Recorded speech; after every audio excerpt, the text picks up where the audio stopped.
technologies for global markets. So, as I said, I'm the CEO of Adelan. I've been in solid oxide fuel cells since 1991, 92, when I first did a project on microtubular solid oxide fuel cells. And that gave birth to a technology which then we patented and created a business, which is Adelan. We call the strapline of Adelan is Fuel Cell Innovation Realised, because we don't just want to create intellectual property, we want to create products, and we want to deploy those products to reduce carbon, reduce air pollution, and improve the energy system. So we have a very clear mission and objective as for the business. But along the journey, I've worked as an innovator in lots of different countries around the world. Adelan is based in the UK, but I've worked around lots of different countries, and that's what interests me in this group here, because we are looking to commercialize these fuel cell technologies and electrolyzer technologies, not just in the UK or Europe, but in every continent. And it's really important to increase people's awareness and education around the technologies, and then look for unique commercial applications of these technologies so that we can build up the supply chains, drop the costs of the technology, which is not inherently expensive, but just because current volumes, it's the unit price of a product is low. So we want to increase the numbers of applications, to increase the numbers of products, to drop the costs, very much along the lines of the solar curve, which we've all witnessed over the last 30 years in terms of cost drop. So I was voted Hydrogen Champion for the UK in 2020 by something called Mission Innovation. And I've worked with global governments and the UK government, and I chair the Midlands Hydrogen Fuel Cell Network, and also act as an advisor to different UK government ministers, plus those international governments. And this is a picture of me with the book that we wrote for COP26. So for the COP26 meeting, which happened in the UK, we thought it was worth penning a book to tell the story of hydrogen. The story of hydrogen, the history of hydrogen, is a really interesting one, and I'm very glad to have published that book. If you want to get a copy of the book, you can get it from Adelan. We published it. It's authored by myself, my father, Kevin Kendall, who's also a co-founder of Adelan, and also Andrew Lound, who is a noted historian of fuel cells, amongst other things. He's a space expert also, and that's why it's linked to fuel cells. It's a really interesting book because it puts out the history of hydrogen as a timeline, and it also poses the question, why didn't it happen yet? So we believe that this should have happened earlier, but certainly we need to accelerate the uptake of hydrogen and fuel, and also hydrogen technologies. And that book really explores why. So who are we? Adelan is a Birmingham-based fuel cell technology business. We've been in business 25 plus years, 28 years so far. We're the longest running UK fuel cell technology business. I'm UK Hydrogen Champion, and we're growing the UK supply chains in the hydrogen and fuel cell industry. So the longest running fuel cell technology business in the UK is a solid oxide fuel cell business. So that's important. And we believe, one of the longest running solid oxide fuel cell businesses in the world. And we're very interested to hold that legacy for longer. We've got a number of world and UK firsts in fuel cell technologies. So my father was a professor at University of Birmingham in chemical engineering, and this was just after he was appointed just after we'd formed Adelan. I was at Imperial College at that point, and we formed Adelan to hold the patents in the UK. And during his time at Birmingham, we interacted. There was a good connection between London and Birmingham on the development of fuel cells. There is another solid oxide fuel cell business which came out of Imperial at around 2001. So that was Series Power. and they are publicly traded, so you can have a look for them. They have a licensing model, and so they have a different type of solid oxide fuel cell technology. But you can see that of the three long-term fuel cell technology businesses in the UK, two of them are solid oxide fuel cells. So immediately that should indicate the importance of that technology. And increasingly, Ceres, as we are, is looking at the electrolyzer technology. So that's why I included solid oxide technologies, not just solid oxide fuel cells, because we have now a very good case and some fantastic global examples of solid oxide electrolyzers.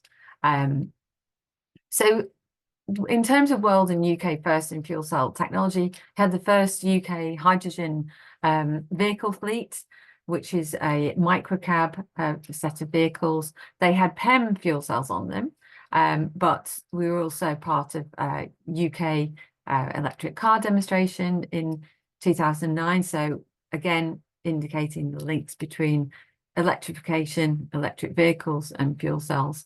And also Adelan has supported the hydrogen fuel cells and their applications doctoral training centre, which is now finished at Birmingham, but has got a new lease of life through a cluster around Nottingham, and University of Birmingham is part of that cluster. There are a number of world firsts and UK firsts, so the UK hydrogen fuel cell fleet, but also the barge that was running on a PEM also. So the reasons for these being PEM, I guess, is because the PEM technologies were quite quickly maturing at that point in the late 90s and mid noughties. But actually Adelan started in 96, and we were starting to manufacture these microtubes and put them into the first demonstrators by 1997, and then realized that while the solid oxide fuel cell technology was more associated with stationary applications, and Rolls-Royce were just about to get funding for their stationary solid oxide fuel cell business case.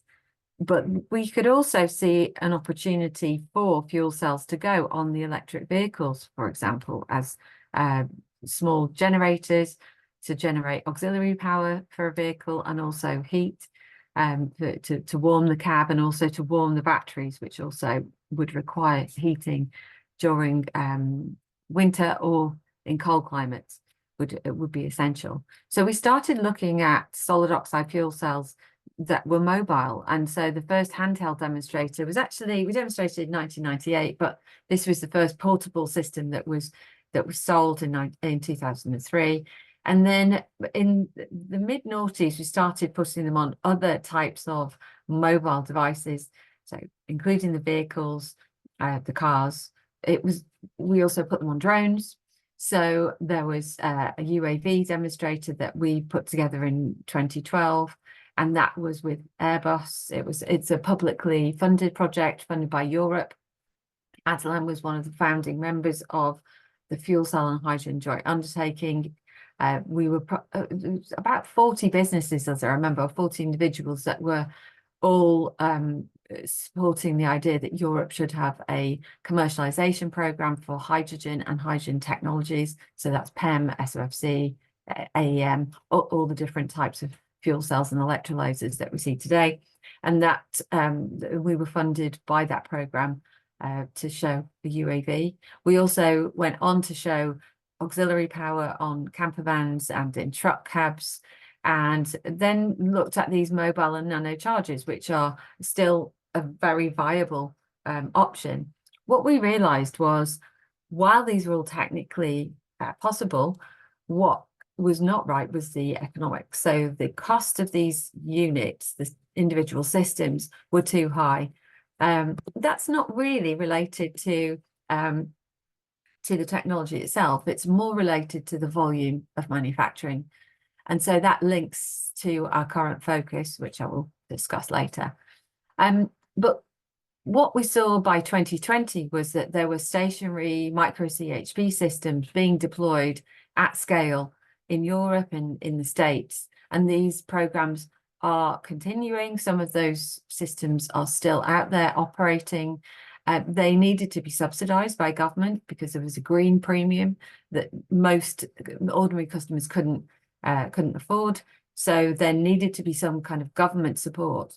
And that led us to understand that even when you've got a mature technology, you require governments to address this green premium and to set very clear national strategies which support the deployment of hydrogen technologies.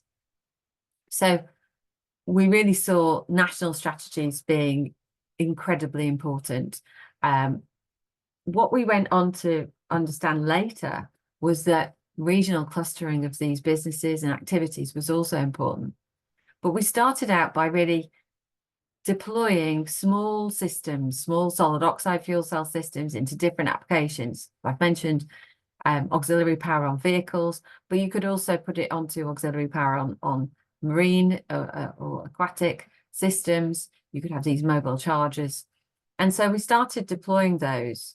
And over time, realized that there were enormous numbers of fuel cell products that could be based around the solid oxide fuel cell. The most recent demonstrator, two demonstrators have been in rail. So we put a solid oxide fuel cell onto a locomotive to support auxiliary power on that locomotive that you can see there in the picture. And we've most recently put it onto a very light rail application, which is a local project within the Midlands in the UK. And that was to support auxiliary power on board. But there are many, many different applications. We put them on a Nifty Lift project, which was Nifty Lift to build the cherry pickers that you can see there. And they are looking to electrify their fleet. They produce 5,000 of these cherry pickers a year. You can electrify them quite comfortably now with batteries, but there are some operational difficulties that you may encounter in the field with a big vehicle like that that's fully electrified, in that it might run out of charge. So adding a fuel cell as a range extender is ideal. If you can make it a hydrocarbon range extender, even better, because it then has the energy density within the fuel to you don't need so much fuel on board, so you can have a lower system weight and higher power density, energy density in the whole overall system. So we've looked at construction and some signage here. You can see this was a sign from another UK company where we replaced the batteries in one of the batteries with a fuel cell, and then it's still got some battery in the base there, and also has solar. So that's a hybrid solar battery fuel cell, solid oxide fuel cell system, and that can work for much longer periods in the field and is a much more practical product in that you don't have to change over the batteries when they run out of power, as they do in the UK, even with solar. There's another example there, lighting towers. We know that's a great example. There are other examples of products as well, like temporary traffic lights, where these hybrid systems really are the optimum, because fuel cells are the cleanest possible technology for reliable off-grid electricity generation. And that's something that we now push. So these are the vertical markets that we've identified. And what you can see is there are lots of them. These are only for small power. So we've really focused on smaller power, sub 10 kilowatt. Solid oxide fuel cells are not restricted to that power range. But if you can develop manufacturing for smaller systems and build up the economies of scale for production, so the supply chains, then all of these markets have a demand for small power, especially diesel replacement. Diesel at small scale is very inefficient, and solid oxide fuel cells, because they're very high efficiency, are very good replacements, not just to eliminate the noise and the emissions from diesel, but they're cheaper to run. The OPEX is much better for a solid oxide fuel cell than for a diesel genset. And we've seen real market pull in leisure applications, buildings and construction, so off-grid remote power, emergency responses, so that's humanitarian power systems where there is natural disaster or a catastrophe which requires emergency power. Generally off-grid energy, so it could be for a home or for a specific application. The digital services, obviously telecoms requires off-grid power generation to power telecom masts, and events. So this is a high profile, but probably quite large at the moment, but we're targeting small events. Rail is a huge market. Marine is also huge, but we've not tackled that for various reasons. But rail is a huge market, where solid oxide fuel cells can go. And then smart automotive, so electrified vehicles. And what you can see there is a different solution, which is normally we prefer fuel cell, solar and battery integrated design, but you might just have a fuel cell and battery on some of the mobile applications. We target sub 2 kilowatt systems, but we go up to actually hundreds of kilowatts if required. But this is our focus, sub 1 kilowatt and sub 2 kilowatt for these specific markets.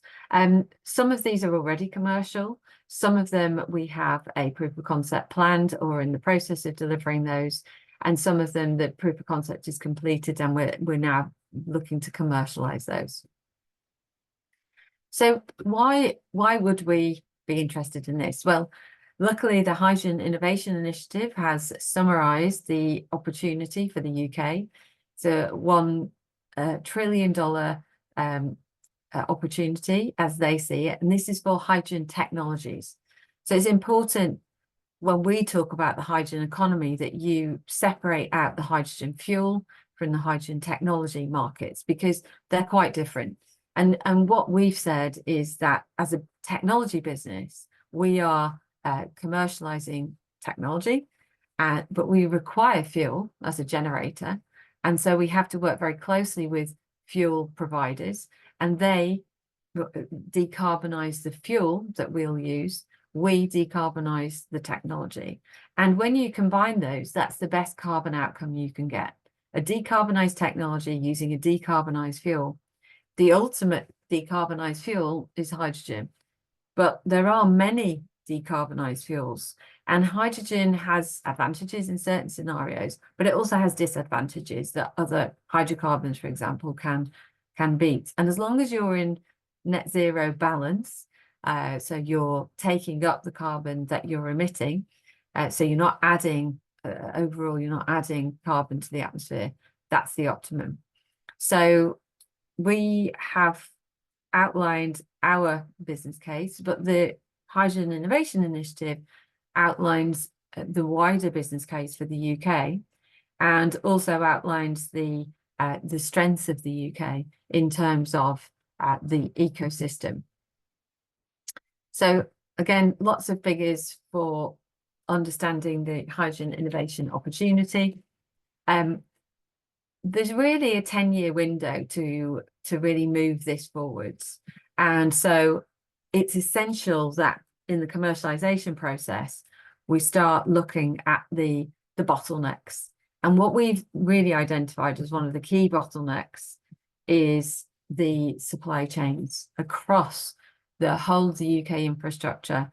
In order to generate green hydrogen, you'll need renewable energy, and there isn't enough of that. In terms of hydrogen production, there aren't enough electrolyzer producers. When you look at hydrogen storage and transport, there are not even enough hydrogen tanks. So if you look at the hydrogen applications, there are not enough demonstration projects that demonstrate in the UK at least. And then in the zero carbon industry, we're still not really promoting zero carbon technologies. So while there is a great deal of opportunity there, there are going to be huge investments required to scale up each of those parts of the hydrogen economy. Meanwhile, the UK has been in real-time hydrogen technology loss. And that's not been an objective, but it has been a constant for the last 20 years or so.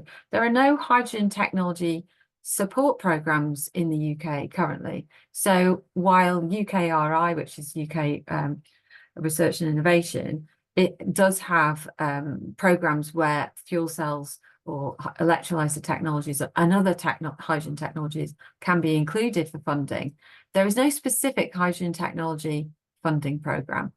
And we've been calling for that for many, many years. It's been rejected several times by BEIS, but we still believe that that's important, because just by offshoring our carbon, we have also offshored our jobs and our manufacturing, and we have a balance of payments issue in the UK. We require investments into the UK hydrogen technology manufacturing industry to really turn this around. And BEIS, so Business, Energy and Industrial Strategy, have been aware of this for many, many years.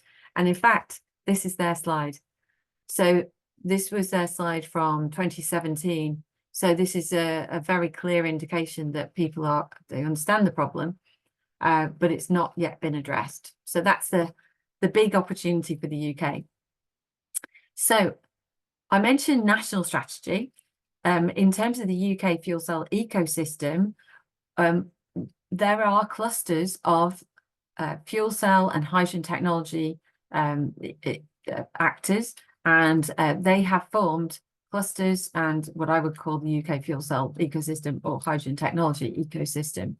So we created one of them in the Midlands. It was supported by regional universities, Birmingham, Aston and Birmingham City University. And we created something called the Midlands Fuel Cell and Hydrogen Network. We'll now move that to becoming the Hydrogen England Business Forum. And that Hydrogen England Business Forum is, these are the businesses who are already engaged in the development of the hydrogen economy, both on the fuel side and also the technology side. So previously, and we are still known as the Midlands Hydrogen Fuel Cell Network, but we will build up that Hydrogen England Business Forum. It's actually 250 businesses in the Midlands, but if you look across the world, it's about 1,500 businesses, mostly SMEs, because the market is not yet been realised. We focus on technology developers, and we really focus on high growth potential. The important point there is that fuel, if we're moving towards electrification, the market for fuels could go down, or maybe could remain stagnant. But the technology developers are going to grow strongly from a very low base. So in terms of high growth potential, when you look at the hydrogen economy, it's really important to focus on the hydrogen technology developers, because that's where the action is.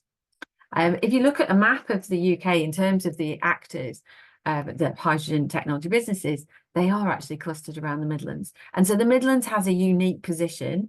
It's not the only cluster by any means, but it has a unique position to grow the hydrogen technology sector in the UK. So we set up a fuel cell incubator in 2019, and this is based at Think Tank. So it was actually based out of Steam House, which was a new initiative at the time.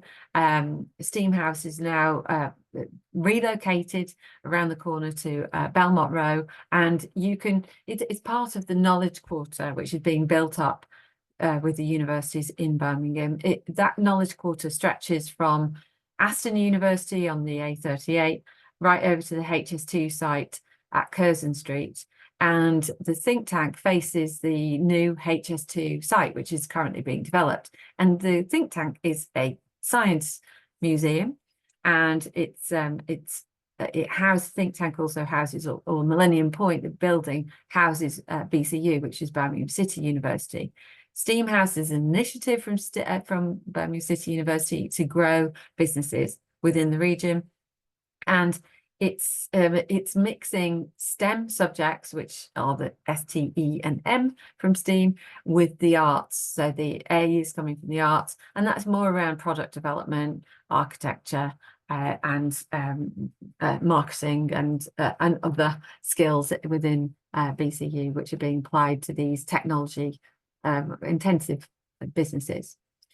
But it's got a unique position geographically, and we did put a fuel cell on the HS2 project, but they've not really taken up clean energy technologies as part of that program yet. We're still trying to encourage them. So being next door, we hope will raise our profile and engage them more. What we've been doing as part of that initiative is to build up the hydrogen technology supply chains. So what we've been really focused on is identifying supply chain requirements, looking at what sectors provide what parts and what solutions, targeting the gaps in the Midlands, so seeing transferable skills between regional sectors and developing those supply chains further, and recognizing the growth opportunities. I'm really focused on the hydrogen tech area, but there is a hydrogen fuel supply as well, which is important. And the overall outcome should be a positive outcome for the region, and therefore we have to there is something called the city ready model, which we put our inputs in terms of the gross value assigned to components and the technical requirements, for example, in a truck. And then we looked at the relevant manufacturing sectors applied to the components to find out then what the values were, then projected the sales figures predicted by the market growth, and then we put that into a model, an economic model, to predict GVA, gross value added, and the jobs growth. So what we really came out with there was, for example, if you take a truck, 80% of the number of components on that truck are already manufactured in the Midlands. So many supply chains for automotive, aerospace, rail come back to the Midlands. So 80% of the components of a truck today are already made in the Midlands. So what is it that we need to add to make that an electrified truck or make it a fuel cell powered truck? Well, you need to manufacture the fuel cells and the batteries in the Midlands also, and then you can capture that GVA and jobs growth here. So we've really developed this manufacturing focus. We're working with local manufacturers to identify what hydrogen solutions are required by the market, to build up the supply chains and reduce the costs of those components whilst building the capability and capacity in the supply chain, by then deploying those hydrogen technology solutions into the market. And that's across sectors, many with huge scalable growth with long-term recurring revenue streams. And then we're also producing products and developing those products. Some of them are unique products. So some of them are not replacement of existing generators or systems, but unique products. And just to go back to this, this is a regional focus still. So this is in the Midlands. So I've talked about national strategy, how important it is to create that. Having regional clusters and creating those clusters, and those could be self-forming, or they could be encouraged by local governments who have vision and who want to deploy net zero technologies. And the Midlands has supported to some degree in the past this vision. But so we've had national policy important, regional policy is important, and then clustering those different businesses and funding them to develop the products. That could be commercial, that could be publicly funded. It's irrelevant, but wherever the funding comes from, it needs to identify new targets for that funding so that disruption is always supported. And then globally, this is one project that we're engaged with at the moment. then globally, it's very important to connect the dots, the centers of expertise, the centers of excellence around the world, so that the technologists and the businesses and the policymakers can all share experience of how to deploy and encourage and accelerate the commercialization of these technologies. This is just one example, recent example, which engages the US, so North America, USA, Canada, Australia, and the UK. Adelan is there, but there are other companies which you may be familiar with, like Fortescue, Nell, Cummins is on there as well, and several other businesses and academics and universities, just to really create a focal point for net zero hydrogen production in this case. So this is just to show where Adelan is most active. We're across the hydrogen value chain.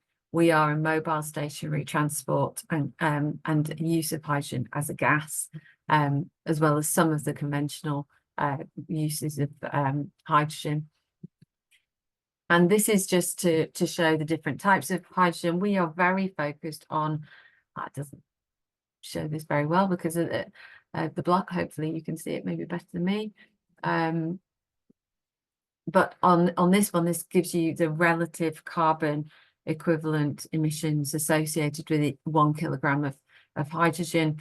We're really focused on the green hydrogen. We're not exclusively looking at green hydrogen in terms of use in fuel cells or to generate it from solid oxide electrolyzers.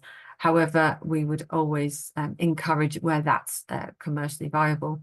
But we do use hydrocarbons, and we're particularly keen on biofuels for hydrogen. For hydrocarbons.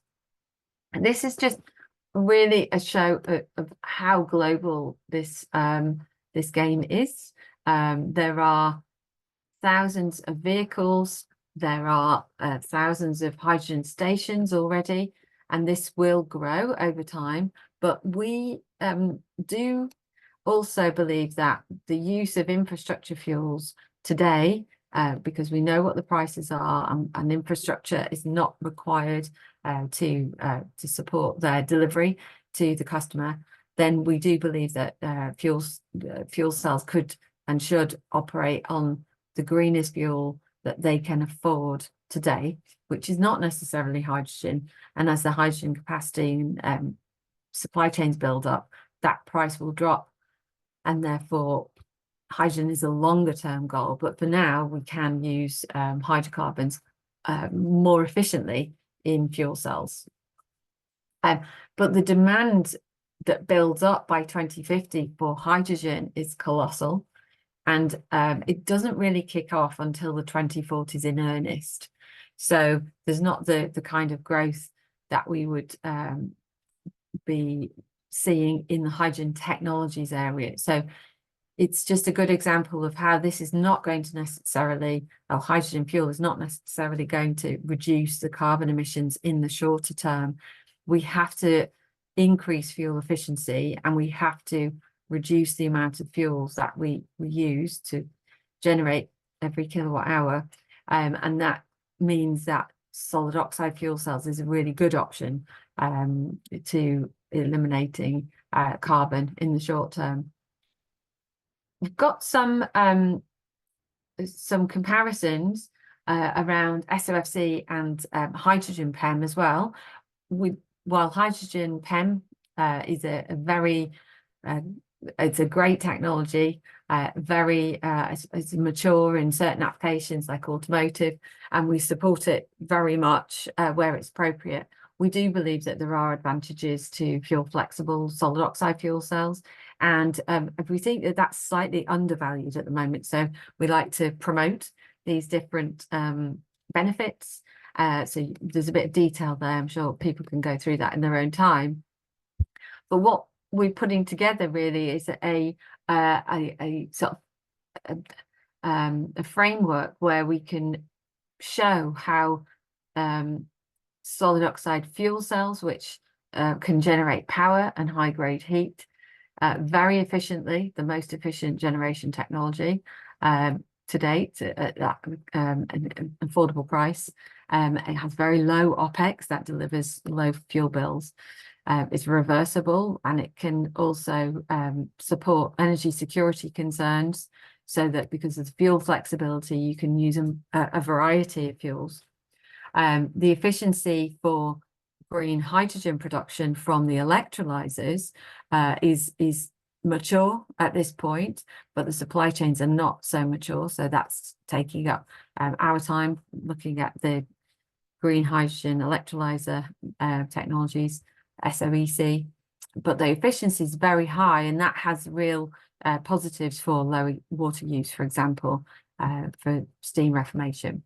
And yeah, for hydrogen generation from steam. Just one point also, we know that people like NASA, for example, are using fuel cells, and in particular reversible fuel cells for lots of different projects. Propulsion, power generation for propulsion is important, and then the storage of different fuels lends different advantages to different systems.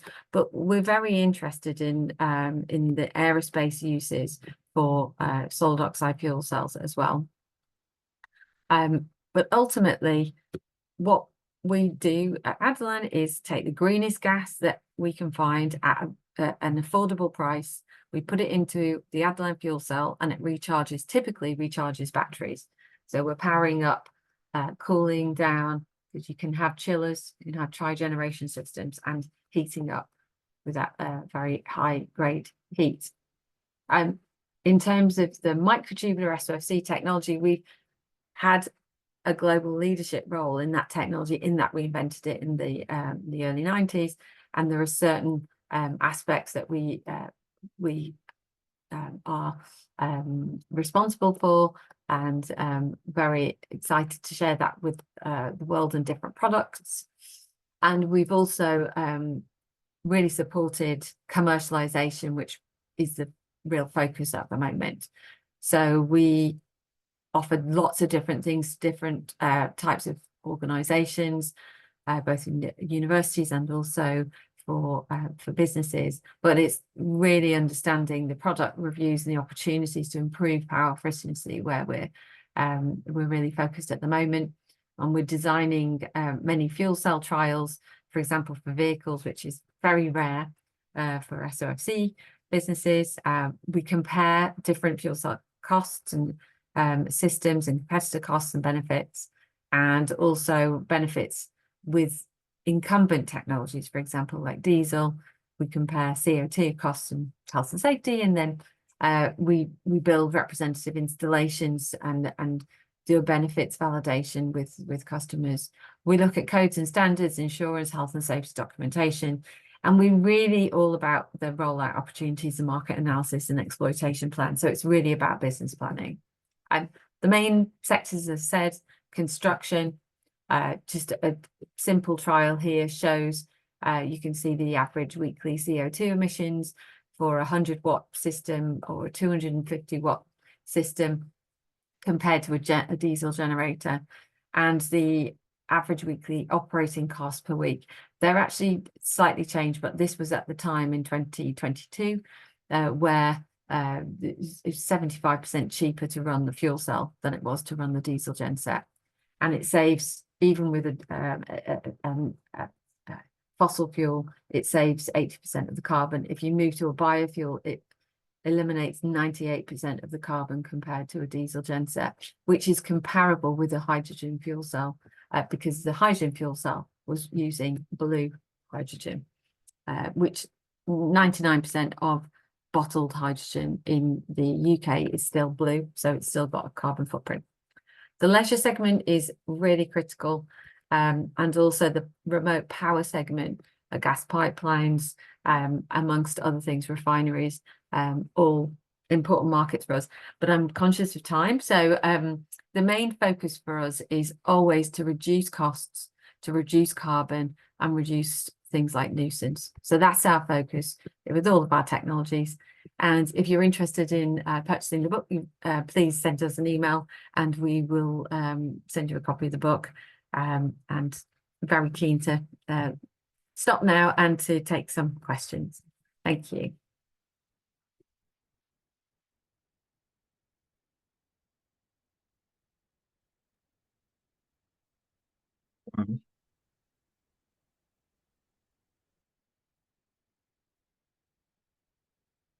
Thank you very much, Dr. Kendall. Yeah, thank you so much for that very enlightening presentation.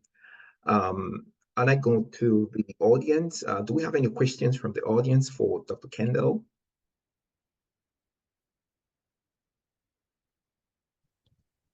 Yes, I think we have in the chat box. Okay, we have some questions in the chat. The first question here is, what's the efficiency of a reversible PEM-FC? Do you have an estimate for that? So for PEM or for SOFC, because For PEM. For PEM, it's around, I think the quote that we have here is about 40%. So let me have a check. Yeah, the round trip efficiency for PEM is around 40%, whereas it's about 80% for a reversible SOFC. So much higher. That's at 0.5 amps per square centimetre.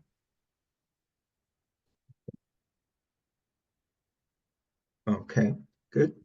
The next question says, you mentioned rail is an appealing market. What is most appealing about this market, about the rail?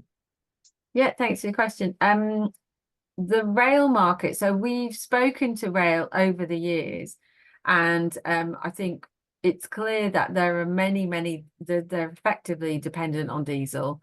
And as diesel is increasingly prohibited in certain scenarios, in city centres, for example, in sites of scientific interest, all these different clean air zones, then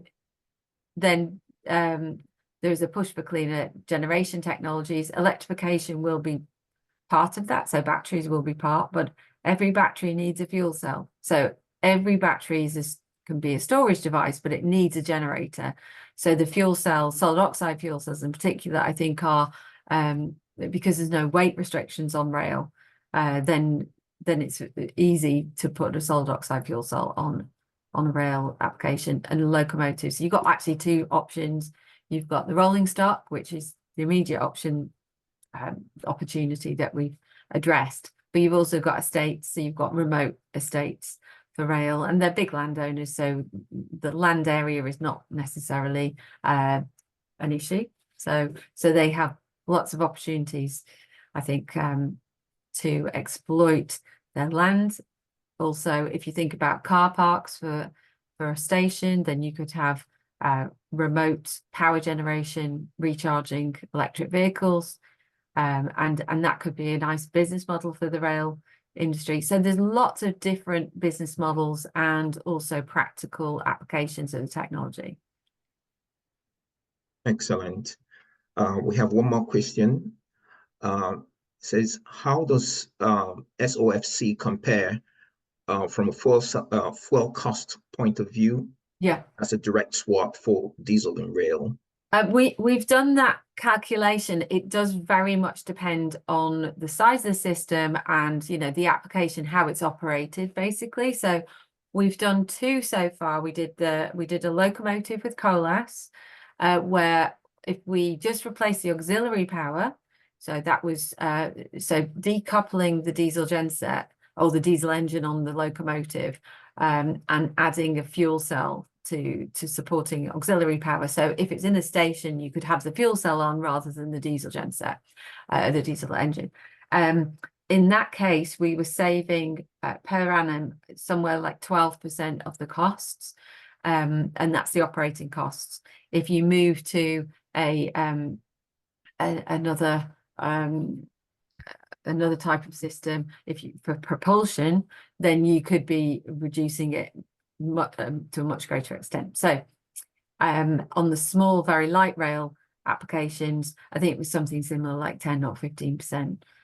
Does slightly depend on how you operate it. If you look at the stationary applications, so the construction cabin, which was the Wernick and HS2 project that we did, that is it was over 65% of the costs were saved by swap out from a diesel genset, and that was years ago. So the cost will have changed, but it's not a small discount. It's a huge cost saving to the operator. So the OPEX is wonderful with SOFC. The CAPEX is still too high, but that is then addressed by manufacturing. So it's not a technical issue as much as a economies of scale issue. And that's what requires us to focus on the manufacturing supply chain cost drop. Okay. Any other questions from the audience? I have one question for you, Michaela. Yeah. You talked about this handheld SOFC, which you designed or brought into the market in the late 90s. Whatever happened to that device? Yeah, I mean they're still around, and some occasionally we meet people that bought them, and they still believe in it, as a product. I think it is a product, and I think there are a few issues with it because it's it's hydrocarbon, so there's that issue, and it's not particularly efficient, but it does provide this unique utility in the field, which is something that we really strongly believe in with microtubular SOFCs, especially in a humanitarian application, because we know the military use these types of devices for portable power. So I think we believe in it. I think it's been very difficult to commercialize that product. Sadly, from my point of view, it's easier to commercialize a product in a military setting than it is in a humanitarian setting, which I think is totally wrong. So personally, I would like to see a bit more development of these technologies in different types of applications than the high-tech commercialization routes that normal technologies go through. But the challenge has always been around the cost structure, and that's addressed by manufacturing and not necessarily through technological advance. So that's why we've shifted our focus really onto the manufacturing, and we've been working on that. And I see lots of Turkish colleagues on the call, which is great to see. And they were very good at the UN UNIDO Hydrogen Center in Istanbul at really focusing on the costs, because costs was the barrier to deployment more globally. So yeah, I would hope in time that those technologies do get they accelerate to do the jobs that we need them to do in humanitarian settings. Okay. One more last question. You did say that technology funding, hydrogen technology funding in the UK is almost non-existent, really. And if companies like Adelan are focusing on manufacturing to be able to overcome the commercialization barrier, do you have any access to the UK government to basically get them to divert funding to very specific programs like hydrogen technology? Because there is funding in the UK for decarbonization, for all kinds of energy sustainability based programs. Yeah, it's a good question. It's interesting. I mean, the UK has had a certain position, I would say, for the last few years, and for longer than that, for the last couple of decades, it's had a specific position on green technologies. So the great news is this: the London Stock Exchange Group are saying that the green economy is the second fastest growing sector in the UK after technology. It's giving solid 14% growth CAGR year in, year out for the last 10 years. So technology is number one as a growth sector, and number two is the green economy. So if you pull out green technology from the green economy, I'd like to see where that line is. I suspect it's even higher than technology. So these are London Stock Exchange Group's numbers, and what we've seen is there is divestment from carbon intensive industries into green technology. So these are London numbers collected by the London Stock Exchange Group, who are 24,000 data crunchers, and they are bringing up these conclusions. So what I think is it's an education process. We're all learning all the time, and what investors are learning in London is that green technology is not just a bubble. This is a long-term investment which has got great returns, it's revenue generating, and it's not going to stop. So this is the exciting bit. So you're right. I think the UK and the technology funding programs have got a bit lost along the way. I think the fact that these are growth sectors and investors will co-invest is a very important news, really. And the London Stock Exchange has something called the Green Economy Mark, and so businesses can apply for that Green Economy Mark to show if they're saving energy or saving emissions in some way. So this is I think the more that London Stock Exchange understand that, the more they promote that, I think the more government will budge. And obviously we've had a national government change in the UK this year, which I'm sure will lead to some interesting developments. And we've been speaking to both the old government and the new government and others to really promote that. So yeah, I think we'll see a change in the next 6 months. All right, thank you. Any other questions from the audience? All right. Thank you so much, Dr. Kendall. Thank you. Thank you for being our guest today on Hydrogen Talk. And we do look forward to interacting with you more and essentially introducing you to the big hydrogen community around the world. Thank you. Hello, Professor Brando. Yes, please. This is Jogu from Japan. Sorry, I was engaged in something else before I could join in late. All right, go on. Can you hear me? Do you have a question, Professor Diogo? Yes, just one question. Mm-hmm. I just want to know if our lecturer for today thinks that if we have enough technological ecosystem in Africa to justify the push into commercialization of the solid oxide fuel cell in Africa, and Nigeria in particular. Do you think we have the technological ecosystem to support that? Yeah, I've seen lots of evidence of that over the years, and lots of different countries. But it's when we first started, this was not a very widespread activity. In fact, it was, there were occasionally countries that would glow hot in terms of interest in hydrogen technologies and fuel.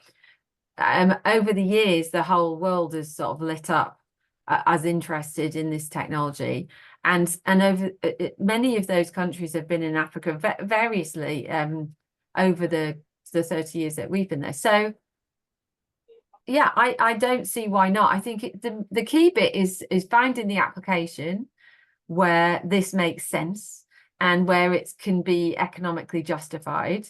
I've mentioned the green premium, which Bill Gates talks about. The green premium is always associated. You pay more for green technologies when they're first deployed. So you need somebody to offset that, but UNIDO and the UN, that's their job, you know, that's they're supposed to be doing that. They're supposed to be showing unique applications and technologies in and supporting those, that offsetting the green premium. So I think once you've got that demonstrator up and running, and I've known only recently a couple of people have approached us from Africa in different countries, and they have already got the ecosystem they need. So Africa is a big continent, isn't it? So I wouldn't like to say everywhere is good, but I don't see any reason why not. Okay, all right. I just wanted to be sure that you are sure that we do have the ecosystem to sustain the deployment of that technology. Thank you very much for your answer. Thank you. Thanks for your question. All right. Thank you so much. Thanks, Professor Ejiago. Thanks once more, Dr. Kendall. Thank you. And to our guests here, we thank you so much for taking up the time to be with us this afternoon or this morning, depending on where you are. And we look forward to the next Hydrogen Talk. Thank you. Bye. Brilliant. Thank you so much. Thank you.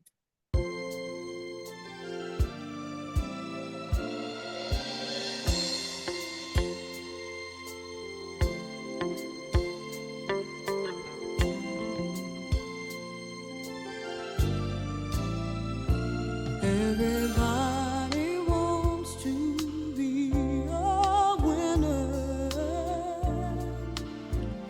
and take the place of the time.